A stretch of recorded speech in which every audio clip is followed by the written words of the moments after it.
I just built this PC and installed this Asus Blu-ray drive, the BW-16D1HT.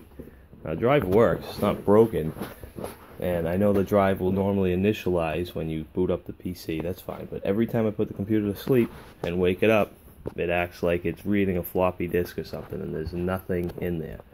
So right now the computer's up, put it to sleep. Computer to sleep. Turn it on. I'm trying to put the microphone right to where the drive is.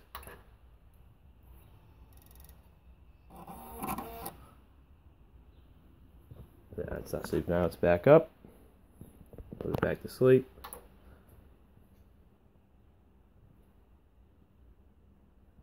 Sleep. Turn it back on.